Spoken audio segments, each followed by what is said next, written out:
Hello, everyone. Welcome to this School of Modernities lecture, L'École des Modernités.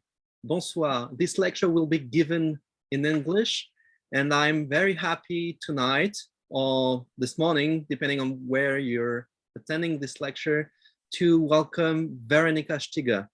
Veronica Stigger will give a lecture on Maria Martins. She is an independent curator, a writer, an art critic, and a university professor. She was the curator, among others, exhibitions of the Maria Martins Metamorphoses exhibition in 2013 at the Museo de Arte Moderna de Sao Paulo.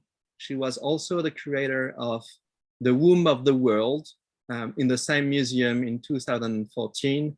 And to only quote a few, she also was curator of the, I will say it in English, of the Variations of the Wild Body, an exhibition on Eduardo Viveiros de Castro as a photographer in 2015 in Sao Paulo and Frankfurt, where it went in 2017 and 2018.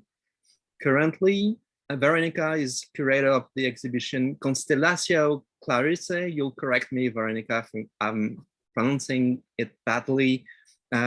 This exhibition is held at Instituto Moreira Salles in Sao Paulo. And closer to tonight's lecture, I have to mention that Veronica has published on multiple occasions on the work and life of Maria Martins, of whom she's a specialist. Tonight's lecture is entitled, after Breton's quote, Maria and Beyond Her, Brazil, and Maria Martins and Paris. It will focus on this singular case in modern art that is Maria Martins, who is also known or quite widely known as a sculptress, but also as the close friend of Duchamp, of Zadkine, of Mondrian, of Breton, and most notably, she is also known for being responsible of the entering of the two first Mondrian paintings in the collections of MoMA. This fantastic character, strangely enough, hasn't been quite well observed in the current past decades. And we're happy to have a lecture on this fascinating artist. This lecture will focus, among other things, on the reception of a work from French writers, among which Breton and Perret. So I'm very happy to have you tonight, Veronica, and well, the floor is yours. Oh, thank you very much, and good morning for everyone, or good evening for everyone. And first of all, I would like to thank Hugo Daniel for the generous invitation to give this lecture at l'École des Modernités of the L'Institut Committee. And second, I would like to apologize for my English, which is quite terrible, you see. It's not just words than my French, so I will speak in English. And so I apologize for my mistakes and especially for my pronunciation. That's why I wrote all the lecture. So I promise to talk about interpretation in this lecture. I promise to talk in this lecture about interpretations of Maria Martins' works made by some artists and writers from France, like André Breton, Amadeus Enfant, and Benjamin Perret. I will do that, but not only. I would like to talk about how Maria Martins conceives an image of Brazil close to an image of Amazonia, and how this approach to the forest determines a formal and thematic change in her work. Maria Martins is a singular case in Brazilian art. She not only did her artistic training outside Brazil, which is common enough among the Brazilian artists of the first decades of the 20th century, but she also made a career abroad. where she studied sculpture. She begins to study sculpture in Belgium. It was in the United States and France that she first showed her work, long before it was presented in Brazil. Between 1928 and 1950, Maria Martins lived with diplomata Carlos Martins in Quito, Tokyo, Copenhagen, Brussels, Washington, New York, and Paris. In 1934, her husband became ambassador in Tokyo, and Maria took on the duties of ambassador's wife.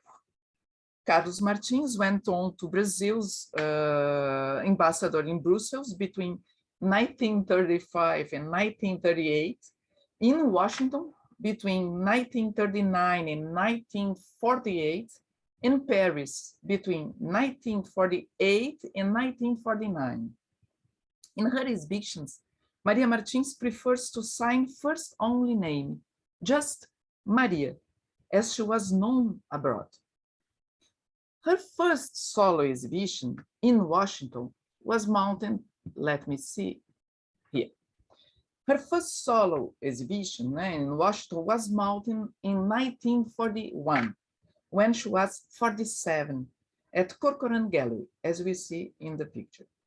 At her second individual exhibition in New York's Valentine Gallery, Maria Martins came into contact with artists such as André Breton, Marcel Duchamp, Piet Mondrian, Yves Tanguy, and Max Ernst, who, having fled Second World War, were then living in the United States. Following these exhibitions, she was the subject of another 5 solo shows in New York, as well as another in Paris, before her definitive return to Brazil in 1950. Her work was quite well received abroad, at least on the part of avant-garde artists, as we see here. Museums such as Met, the Metropolitan Museum of Art, MoMA, the Modern Museum of Art, both in New York, acquired certain of her artworks, and Maria Martins became a figure on the international circuit. Before commenting in more details about the critical reception, especially the critic by French artists to the work of Maria Martins, I would like to talk a little about the kind of art that Maria made. Her third solo exhibition opened, and the third was this one, let me see here. Her third solo exhibition opened on March 22, 1943, at Valentine Gallery in New York. It marks a decisive change in the formal conception of Maria Martins' work. In 2 previous exhibitions, and let's come back, in 2 previous exhibitions in 1941 and 1942, her pieces tended towards, as we see here, a more traditional representation of the human figure, with the fine covers, using Brazilian wood as her main material, as we can see in this photo of the exhibition mounted at Corcoran Gallery in Washington in 1941. The exhibition in the next year, in 1942, at Valentine Gallery, was a version of this one. Here we can see some of the sculptures displayed in the exhibition. This one on the left is Christ, that was acquired by MoMA after the exhibition. It's made in jacarandá, which is a Brazilian hardwood. We see here a certain stylization in the representation of the human figure, but there is still the recognition of this figure as human. On the right, it is nostalgia, a word in English and Portuguese that means homesickness. We cannot forget that Maria Martins was making these sculptures outside Brazil. Unlike Christ, nostalgia does not present this it's difficult to say, it's hard to say, stylized human figure. It features a life-size woman partially nude. Salome was another sculpture showed in the first exhibition of Maria Martins' works. It also presents a woman partially nude, in this case, not standing, but sitting, with her legs open and her torso facing back. As Christ and St. Francis, another sculpture in the show, this is also refers to Christian mythology. Last samba, to show one more sculpture presented in this first and second exhibitions, represents another woman with her breasts uncovered. In all these works, we see here, the human figure appears more defined. This is not what happens in the third individual, the second one held at the Valentine Gallery. Here, in this image, we can see the difference in the way we can compare. Here, we can see the difference in the way the works are represented from one exhibition to another. Maria New Sculptures shared the gallery. Maria New Sculpture is this third exhibition at Valentine Gallery in 1942. And the title is Maria New Sculptures, that shared the gallery space with Mondrian new paintings. To Mondrian's clear vertical and horizontal lines, then colorful and fragmented as Broadway boogie-woogie, which Maria acquired and donated to MoMA, Maria contraposed her dark, intertwined forms. It was the Amazon that she sought to represent in this show, not only in image, but also in words. To accompany the exhibition of the pieces, she prepared a book in English, as we can see here, called Amazonia, in which she briefly told the myths surrounding the 8 characters presented there. In an interview given by the artist, here we can see, in an interview given by the artist in 1948, on the occasion of the Les Statues Magiques de Maria, her show at the Galeria René Drouin in Paris, Maria Martins said about this book, I collected the Amazonian myth, which I then published in New York. I now present a few visual illustrations of those texts. Each of the 8 pieces showed in the third exhibition referred a character from the Amazonian mythology, a mythology that, as the title of the sculptures make clear, coming as different cultures from the indigenous to the African. Raimundo Moraes, a scholar of the Amazonian region, stresses the mixing of cultures in the creation of the Amazon's folk narratives and myth. In his book, Na Planície Amazônica, which is something like that on the Amazon plain, which first came out in Brazil in the spring of 1926 and quickly became a bestseller, likely serving as one of the sources for Maria Martins' own sculpture series. In this book, Raimundo Moraes notes, the Arachnidian wave of Amazonian myth, vast and complicated, comic and tragic, all the more extraordinary since surrounded in mystery, originates from all quadrants of the globe. Its tenuous threads spring from the native breast of the hinterland, from Greece, Egypt, India, Scandinavia, and Lusitania. From each point of the equinoctial plane, in the Orient and the Occident, in its southern hill or northern mountain range, these ingenuine, improbable, in turns cheerful and somber stories of animals and sirens, gnomes and shamans, invented by the Aborigine, transported by the African, disseminated by the Portuguese, spread by the outsiders, stirs the fertile and supple imaginations of the people who have inherited the basin. Here are the sculptures of Maria as they were reproduced in the book, in that book I show you. This one is Amazonian. With this figure, Maria Martins talk about the marriage that is accomplished through the meeting of a woman and a serpent, marriage that creates the Amazonia. And that's why we see this creature in front of a snake, as we can see here. Here we can see the text she wrote in English to recount this myth. Here is Iaci. Iaci is, I quote Maria Martins, a virgin of the forest of the Amazon. She loves an indigenous in secret, and when discovered, was condemned to become a star.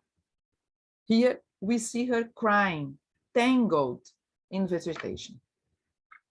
Yara, this is another character presented in this show. Yara is the mermaid, is the siren of the forest in American myth. Like the mermaid, she seduces by singing. Iemanjá is the queen of the waters in mythology of African origins. She is a traditional figure in Brazil. Here we have a part dedicated to her on February 2nd, most celebrated in Salvador, Bahia, but not only. Here is Boyuna. Boyuna is an Amazonian monster in form of a big snake. For Maria Martins, it is a, quote again, genius of evil. And it's a figure that has a lot of mouths open, as we see here. Ayoka. Ayoka is another kind of monster that, as Maria Martins says, I quote again, is herself the forest. And the Ayoka is herself the forest. I quote again, doomed in the traveler who dares to penetrate her mystery. She lures him, she intoxicates him, and she kills him to create new lives. So she came the forest from abroad. She's a figure outside Brazil, outside Amazonian, but she came to Amazonia. This is Boto, another figure. As Maria Martins says, he is the Don Juan of the Amazonia. He is a fish. In American myth, the Boto is a fish that becomes a seductive man.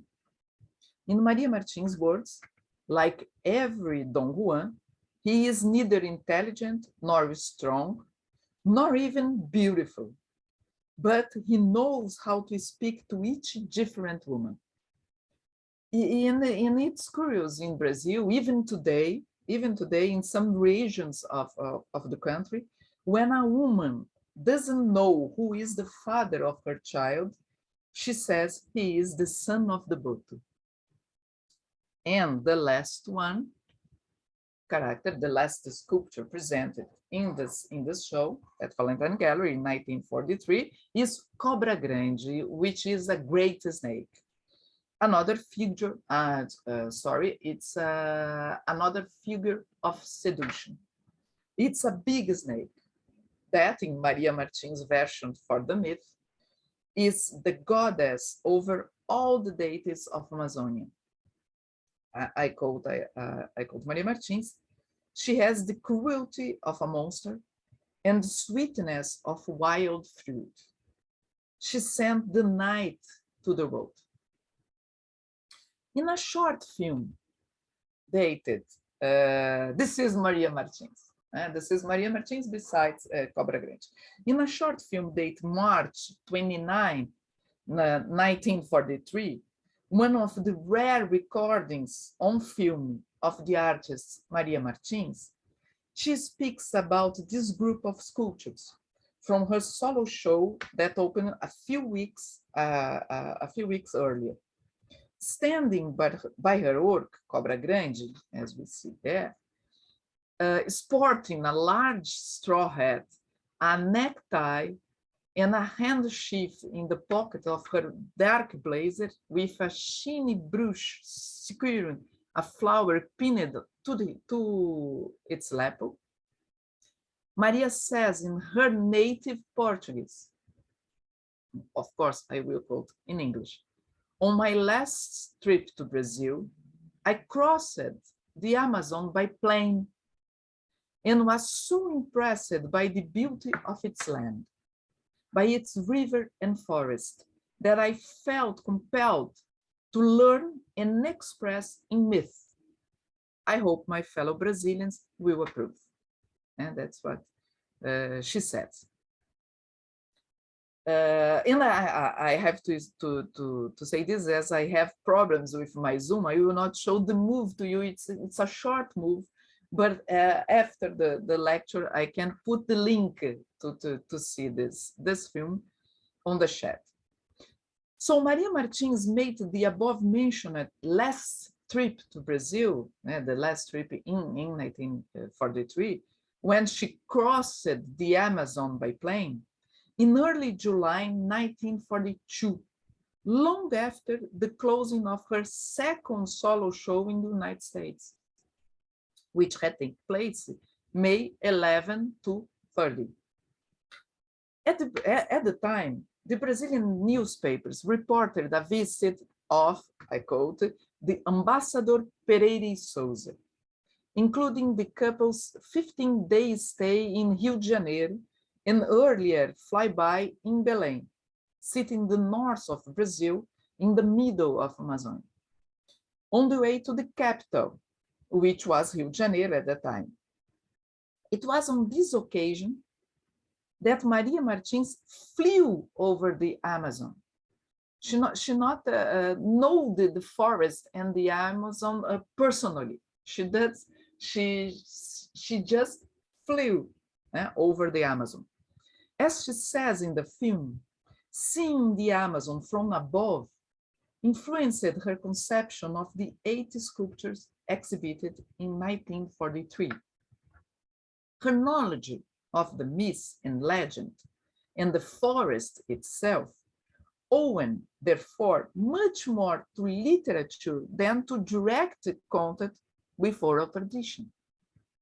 It is notable that in the course of her career, which, as I said, and I emphasize here, began abroad, Maria Martins always insisted on stating her place of origin as Brazil, the tropics, as she said.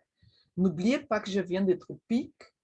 Is the name of one of Martins' sculpture, made after, and I have this, made after the Amazon series. This, the tropics, is a place whose image corresponds to the exoticism, that had once been and still is applied to the country. The same need of affirmation that the artist sought to represent as tropical is also present in the poem entitled Explication, written in French and engraved, I can show you here, and engraved onto 4 copper plates for a 1946 Valentine Gallery exhibition catalog. So here we have the full poem. I want to make just a comment here. It's ironic that when Maria Martins wants to affirm Brazil or affirm herself as Brazilian, she writes in a foreign language, English in the recount of Amazonian myth, and French in the poem. Not to mention the titles of her sculptures, which many times are also written in English or French. And I preserve here in this conference the original titles of her works. Going back to the poem, and as you see here, in it she establishes a determinant relationship between her place of origin, what she calls the tropics, and the forms her sculptures take. She writes, I know that my goddesses, and I know that my monsters will always seem sensual and barbarous to you. I know you'd like seeing the immutable measure of eternal links to reign between my hands. You forget I'm from the tropics, she wrote. In the third stanza's first verse, that is here. Yeah. In the third stanza's first verse, she finishes off by saying, I am the entire half day of the tropical night. I'm the entire half day of the tropical night. In both the poem and the title of the 1945 sculpture, N'oubliez pas que je viens du tropique, we will clearly perceive Maria Martins' search for identification with her homeland, Brazil. In a model that approximates that traditionally defined by the romantic dialect of the distant gaze in search of nationality, Maria, from afar, managed to underline aspects in her works that she understood as what we can name here Brazilian, whatever that means. We can remember Rubalcaba's observation about this question. He says, the question of identification is never an affirmation of a predetermined identity. In some self-complacent prophecy, it's always the production of an image of the identity and the transformation of the subject when he takes on that image. Baba goes on to explain, I quote, when it comes to identification, identity is never a priori, nor a finished product. It's merely and always the problematic process of access to one image of totality. He specifies that the representation of that image, I quote again, is always spatially cleft, making present something that is absent, and a temporal afterthought, the representation of a time that is always somewhere else, a repetition. It's precisely through Maria Martins' relationship to this image of Brazil, a very particular Brazil, a Brazil that took the image of the forest of the Amazonia, one she herself constructed and based on which she constituted her work, that certain foreign artist critics call it out. André Breton observes in the text he produced on Maria Martins for her exhibition at the Julian Levy Gallery in New York, held in 1947. Says Breton, Maria, and behind her, or rather in her, marvelous Brazil. In this text, Breton remembered the pieces he saw at Valentine Gallery in 1943, during the Amazonian exhibition of Maria's sculpture. He also writes, I quote, it's nothing less that Amazon that she sang in artworks I had the good fortune to admire in New York in 1943. In her broses, Iaci, Boyuna, and Iemanjá. Maria knew, as no one else, how to capture the primitive source from which she emanates. Wings and flowers, with no depth to sculpture from the past or the present. More than certain of the original rhythms that this prodigious sculpture increasingly needs from what the Amazon gave her, the mediated luxury of life. Or, as Amadeus and Fun remarked, I quote, because Maria is Brazilian. Because Maria is Brazilian, and Breton, Maria, and behind her, or rather in her, marvelous Brazil. Also Fun again. Because Maria is Brazilian. It's a clear stroke of luck to have been born in Brazil when destiny chose her to sculpt the soul of the tropics. There, nature is excessive, and every force from earth and its vast waters, from the vegetable and animal life, the storms, electricity, and telluric fluids, the clouds and the winds. There, says Encore Enfant, there, forces blow unfettered. More than anywhere else in the tropics, life and death demonstrate that it can only flourish in tandem. In a text for Maria's first exhibition in Brazil in 1950, Benjamin Perret marks a similar comment. I quote, "No one could avoid being part of the milieu from which she hails. Whether crushed as by a deity or a sorcerer who attacks, to subdue it, one is a full participant. It is thus that Maria embodies a Brazil that would not entirely be for us what it is without her intervention, since it is she who reveals it to us.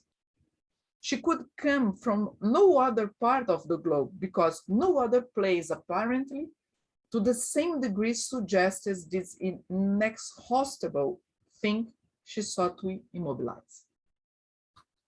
Finish the quote. It was not the first time that Martins is dedicated to the subject of Brazil. In her two earlier solo shows, alongside pieces that alluded to Christian tradition as Christ, St. Francis, and Salome, Maria showed sculptures whose themes drew on specific aspects of the vast and varied Brazilian culture, such as samba, which names a kind of music and dance and Brazilian dance, macumba, which names an Afro-Brazilian cult, an Afro-Brazilian rite, and Iara, which names, as we already see, an Amerindian mythological character, like the mermaid. Prior to 1943 show, which is the same to say prior to the Amazonia, however, Maria had been sculpting in a fairly conventional, figurative way, as I said in the beginning of this lecture.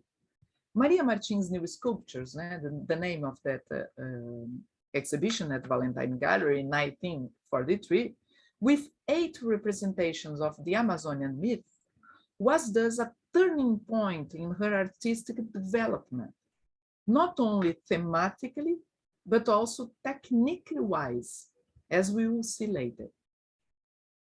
We can observe, for example, these 2 sculptures. Notice how the 2 women are in the same position, standing with both hands on their waists. The one on the right evokes Carmen Miranda, as well-known personality in Brazilian culture. We recognize the singer for her full skirt and head arrangement. The one on the left, the Amazonian, fails to refer to a type because we see it in relation to another character, the great snake, evoking the subjacent narrative in the scene. Maria's imaginary of the forest was fundamental to this new phase of her career. From then on, she began to work with figures that increasingly evoke nature, with either plant or animal forms. If, in the 2 previous exhibitions, her pieces tended towards a more conventional representation of the human figure, even when she was already exploring such Brazilian themes like samba, macumba, and yara, her characters, still recognizable, are now here, for example, are now fused in an intricate of leaves and branches that represent a tropical forest. E assim, for example, stands high on a pedestal made from intertwined branches, some of which rise as far as her arms and intertwined with them. Cobra Grande, it's another example, is surrounded by vegetation, as we can see here.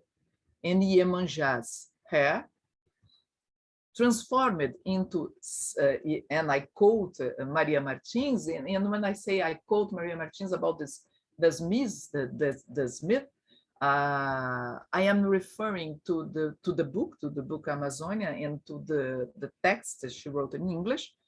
Here in Iemanjà's hair, transformed into seaweed of all the oceans, covers her as if it were a cloak. This approximation of man to nature, so dear to surrealism, did not go unnoticed to Breton. He wrote, I quote Breton, "It can be easily seen that what distinguishes her from all the others is the contact that, in all the pieces, she reestablishes between man and the land." In our day, he writes, at least in all the great human agglomerations, this contact has been lost, this contact between man and nature. And he says, it is the perpetual resource that she imposes on the vital sources of the spirit as well as the body that reside in nature. It is the constant caring, seeking to fuse the psychological with the cosmological against the opposite tendency that commonly dominates and engages humanity on a path of increasing dangerous sophisms.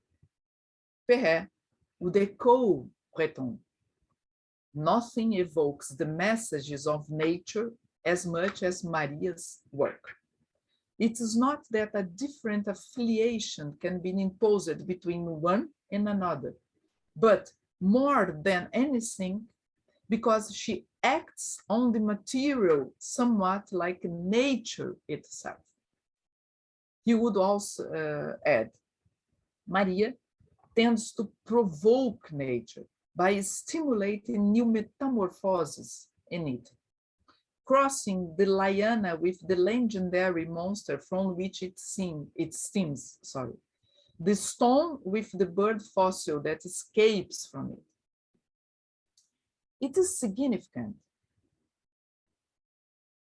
It's significant that the series, which marks a turnaround in Maria Martins' formal conception, takes as its theme the Amazon forest, which she never visited.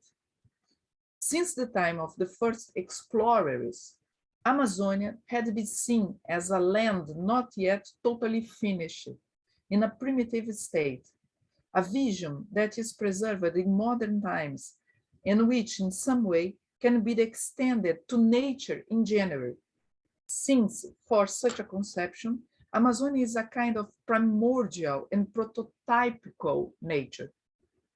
What is alive remains in a forming state and therefore is unfinished. The Brazilian writer and periodist Euclides da Cunha, who traveled to Amazonia in the first years of the 20th century and who was Maria's godfather and one of the witnesses who signed her birth certificate, Euclides da Cunha describes the Amazon jungle as, I quote, the young land, the infant land, the land yet to be, the land that is still growing. What characterizes it above all is its continuous movement of formation. That's why the land, he says, flails, vibrates, pants, disturbs, hallucinates, in search of a balance that has not yet been reached and perhaps never will be. Observes Euclides da Cunha. Its telluric energies obey the universal tendency toward balance, hexlessly. Its physiognomy is altered before the unmoving spectator. It's impossible, he says, he says, yet it's impossible to fix it in a definite form. I quote, every 6 months, each flood that passes, it is a soaked sponge on a badly done drawing. It raises, modifies, or transforms the firmest and most salient lines, as if the restless brushes of an implacable superhuman artist were moving over the painting of its unusual plans. It's also with an implacable artist that Euclides da Cunha compares the inconstancy of the river, which reveals itself, I quote again, always disordered and agitated and hesitant, destroying and construction, reconstruction and devastating, weeping out in an hour what it erected in the case, with the anxiety, the torture, the exasperation of the monster artist, implacable retouching, redoing, and perpetually recommencing in the undefining painting. Like Euclides da Cunha, Raul Bopp, another Brazilian writer, a poet that was a diplomat as Maria Martins' husband at the same period, Raul Bopp perceives the forest in its constant movement towards formation. He says, the Amazonia forests do not rest. They are in constant development inside their giant framework. Raul Bopp lived in Belém in the second decade of the 20th century. There, he found the myths which inspired him to write his most famous and long poem called Cobra Norato, published in 1931. Unlike Euclides da Cunha, Bopp sees in the process of the forest's self-constitution the magical elaboration. He says, the whole of nature feels dominated by a plot of hidden forces. The roots work in the process of growth with their separate formulae. They feed cells with a magic content. A silent battle of organic chemistry is perceived with transcendent senses. In their mysterious laboratory, they develop new elements to enrich the school of forms. It is in this mysterious laboratory of the Amazon that the forest will create its own forms, those forms that generate another forms. And if the jungle metamorphosed itself tirelessly, producing its secrets, its mysteries, its monsters, and its myth itself. Bopp says yet, Raul Bopp says yet, enigmas are to be found everywhere. From a tajá plant, shipping tajá, an invisible cougar is born. Liana turns into a snake. A river dolphin becomes Don Juan. There are trees that impregnate grounds. When Bopp transposes this perception of the forest into his great poem, Cobra Norato, he insists on an undefined nature, still unfinished, which is made explicitly in the unruly sea and in the fusion of the forest with the river, in which, I quote, small forests disappear. The moved water embraces the brush, and mailing in the movement of the forest, which is always in constant flow, as when dawn, I quote again, dawn comes steering behind the brush, or even in another part of his poems, the forest comes walking, he says. The forest is like a breathing animal. There is no place for man in it. Cobra Norato tells the tree, we have no drowned man in the shade. The forest is man's enemy. Euclides da Cunha had already noted that man was an impertinent intruder there, arriving in Amazonia when nature was still arranged its hugest and most luxurious hall. There, man succumbs to nature. There, in the forest, man succumbs to nature. Land, says, land information devours man, writes Mário de Andrade in his poem Louvação da Tarde, which is in praise of the afternoon. Mário de Andrade was another Brazilian writer who was engaged in the Brazilian modernist movement. There is something of this devouring of man by nature in Maria Martins' sculptures Iemanjá and Iaci, for example.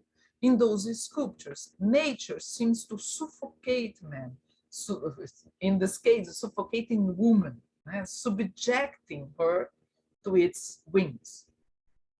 It's no accident that in the novel Macunaíma, which Mário de Andrade wrote in 1927 and published in the next year, in 1928, with Amazonian myth as his inspiration, the image of something unfinished, of a non-formation, is transferred from the forest to the man. Now, it's not the forest that is unfinished, that it's always in transformation, but it is the man who is in transformation. Macunaíma, the title character, is presented as a volatile being, in constant mutation, even changing color. Many of his metamorphoses have a specific purpose, which is seduction. Like Zeus in Greek mythology, who turns himself into a swan or a bull for the conquest of women, or like the Boto by Maria Martins, which appears to each woman, I quote again, exactly as she had dreamed the lord of her life would be. Mário de Andrade's Macunaíma becomes a plant, and then an animal, and then a beautiful prince, and etc., in order to seduce his brother's wife. Maria Martins can be placed in this tradition of understanding the Amazon forest as a land in perpetual formation, in transformation, as a metamorphic place par excellence. In his obituary of the artist, Geraldo Ferraz, that is a Brazilian critic, already observed, for those who did not want to see, and I was one of them, the sculpture of Maria Martins must be considered the last illustration of a movement that Tarsila do Amaral, another Brazilian artist, timidly placed in her anthropophagic painting.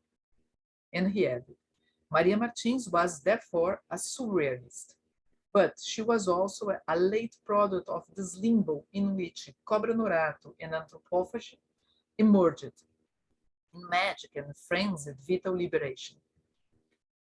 Contact with the universe of Amazon and, by extension, with the image of originary nature seems to determine not only a set of themes associated with metamorphosis, but also, and perhaps fundamentally, the transformation of the artistic form itself and the material used, as if on being portrayed, Amazonia demanded a new way of expressing itself.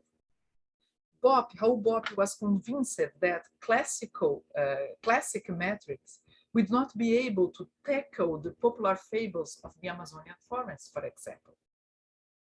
With Maria Martins, the formal change coincides with a change in the material, in the technique employed. In her first two exhibitions, the recurring materials used for the sculptures on display were terracotta and Brazilian woods, as I said before, such as Brazilian woods such as jacarandá, imbuia, and mahogany.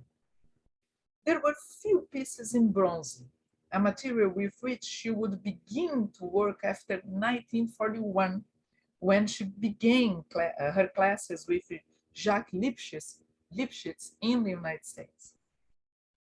The 8 sculptures from the Amazonia series were cast in lost walks.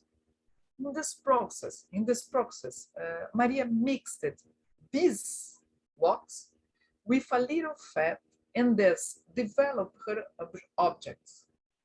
After casting, she recovered the wax with silicone and plaster and put it in the oven so that the wax inside would melt and leave a negative. This negative was filled with bronze. And there, here, pointed out by Maria Martins itself in an interview with Brazilian writer Clarice Lispector, says Maria, you see the most beautiful thing in the world, liquid bronze like a flame, taking on the form that the wax left. The process of lost wax casting lent her greater malleability,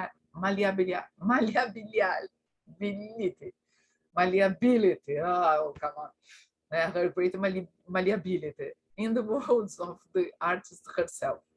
We go to infinity because there are no limits with this bee box. The literary critic, Raoul Antel, reminds us that in a letter to Maria Martins, Marcel Duchamp wrote that he had stopped using lost wax casting, recommended by the sculptress, exactly because it was not rigid, unlike paraffin wax. What pleased Maria was precisely the material's lack of rigidity, the innumerable possibilities of molding that wax offered. It was as if she were working with clay and were so able, borrowing an image from Perret, already mentioned here, and were so able to act on the material somewhat like nature itself.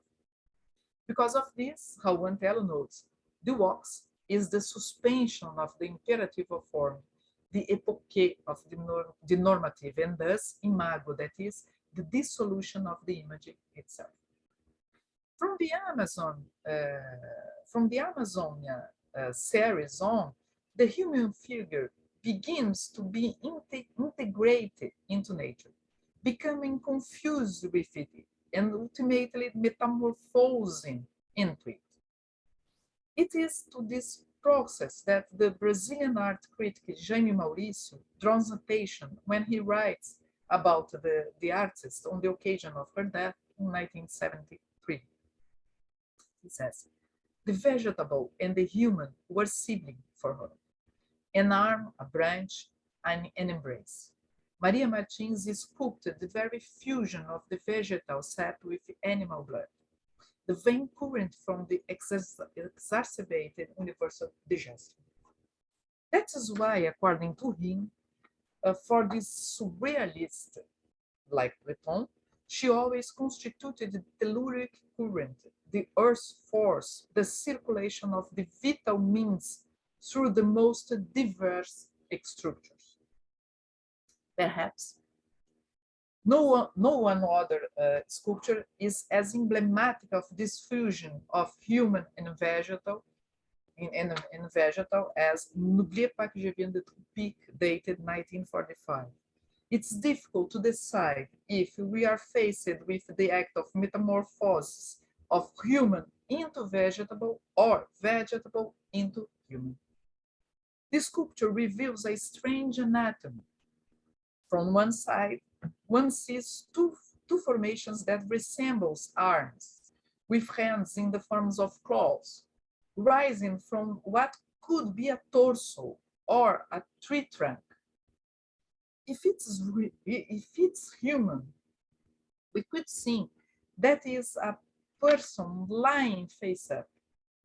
On the other side, however, two protuberances look like breasts, leading us to suppose that, on the contrary, it's a woman lying facing down. 5 extensions rise from the body.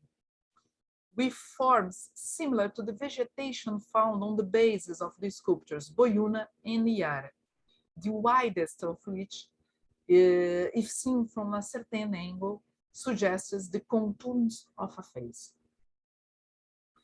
In Glebel, from the previous year, which with its impossible anatomy, it's very similar to N'oubliez pas, N'oubliez pas que je viens de Tropique.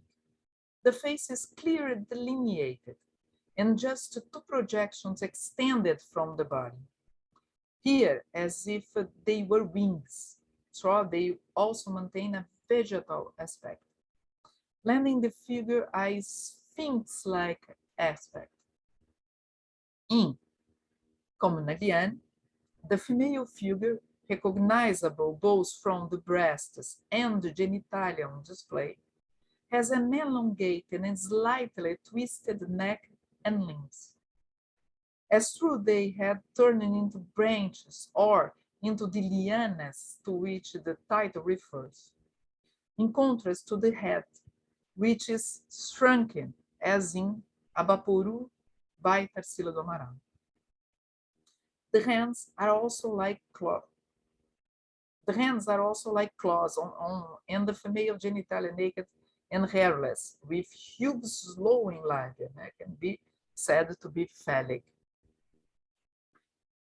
Rezavid, produced years later, seems to concentrate it precisely on whatever may be considered phallic in female genitalia. The sculpture resembles a vulva, small, concave, from whose extremities four protuberances projected in the direction of the black cavity, huge labia, clitoris, or, as Donate suggests, sprouts. Its form recalls the human's head in Luitim Void, a reinterpretation of Salome from 1941. In place of the face, there is a huge black hole, as through the mouth had stretched and displayed the genitals, which in this piece are covered by hair. In this piece of Salome are covered by hair. It's interesting to note that in Maria Martins' sculptures, metamorphosis does not take place only in the image, the half human, half vegetal, being of N'oubliez pas que je viens de Tropique or Mondrian, but also in the migration from one sculpture to another of a determinate form, which in the transformation undergoes small but significant alterations. For another example, the rooster that features along with other characters in the sculpture, in these sculptures entitled Macumba, it is in the middle of the sculpture, as you see there, in the title. So these roosters notes how different is this Macumba from that another I showed you. And as I was saying, the cock that features in the sculpture Macumba reappears in Chanson en Suspens, this time alone, as we see here on the right. Its mouth, the mouth of the cock in Chanson en Suspens, is open, like the several mouths in Boyuna, for example, like the several mouths in Boyuna. However, whereas the rooster's mouth suggests an interrupted prowl, the several mouths in Boyuna are about to let out a scream. Maria Martins writes about Boyuna, when, in the dark tropical night of Amazons, the silence is rent by a hole that makes the hair stand on end and the flesh creep. It's the returning Boyuna, the monster snake, genius of École. Sorry, I should. No, it's okay. In Chanson en Suspens, the rooster's arms are elongated and are arranged in such a way that they seem to surround it completely. One of its hands holds a guitar, whose body is a cavity in its belly, with a form that also resembles a vulva. And we have this. The boto, as we see here on the left, also holds a guitar in a position very similar to that of the rooster, but its arms are not so extended, and at that moment, the guitar was still constituted in a more conventional way. The image of the open mouth, perhaps equally in a suspended chant, is seen in other sculptures by Maria Martins, as in the three versions of Saudade, the other one is La Fontaine. A kind of Iara.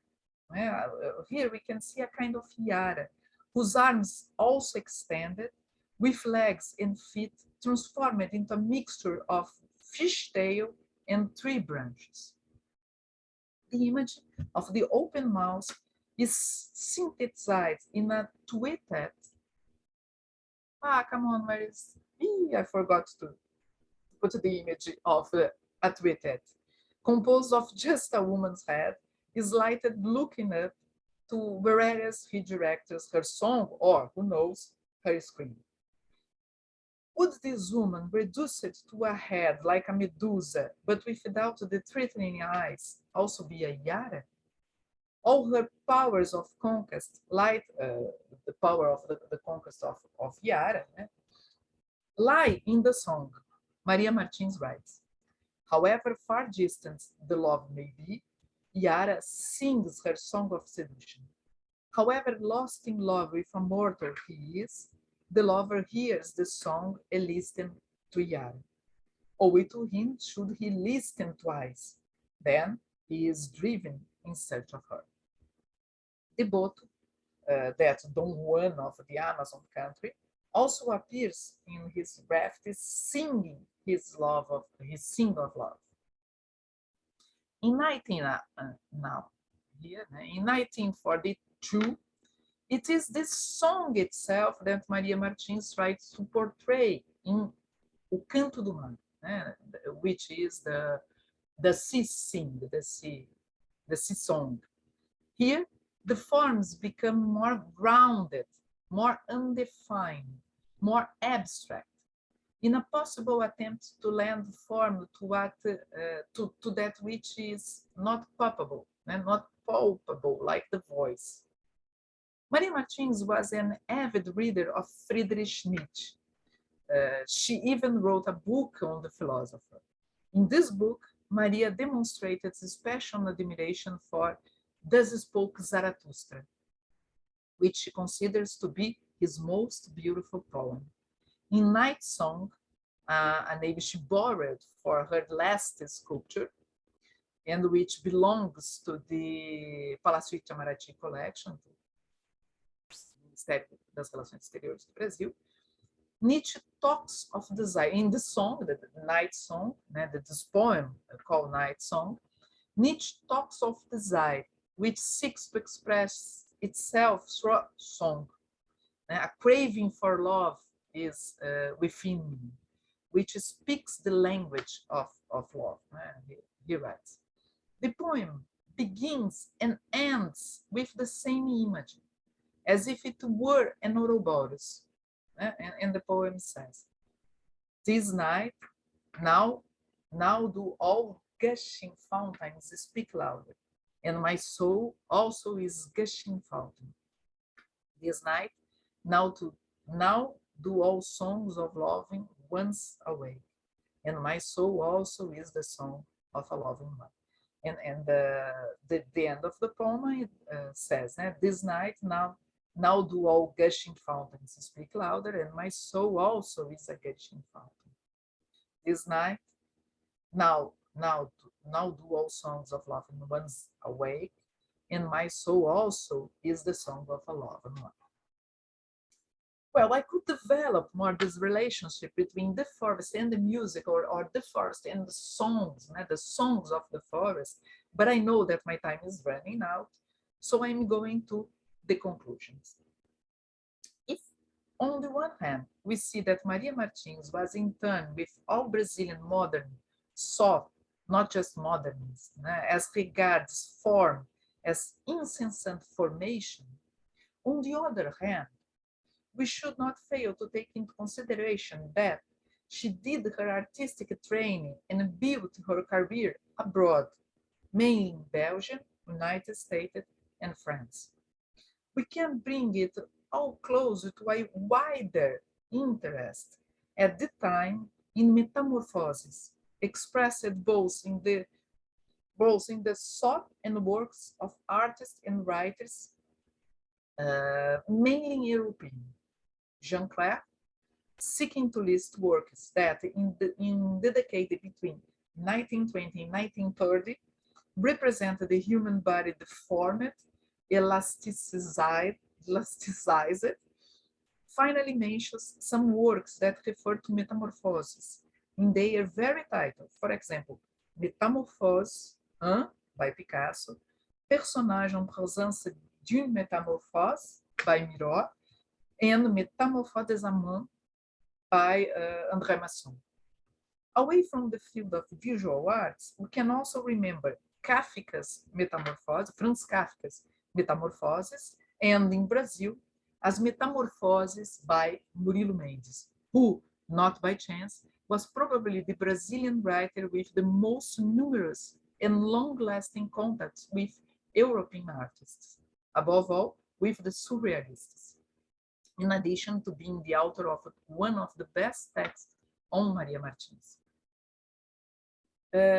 Even when Maria Martins, just like Picasso, recopes figures from classical mythology, she does it in her way, interweaving them with their environment. Orpheus, as we see here, is confused with Orpheus in the left, is confused with the entangled surrounding. He is part of it, and it is hardly possible to discern the human figure, stylized here, trapped in the center, anchored in ground like a tree trunk.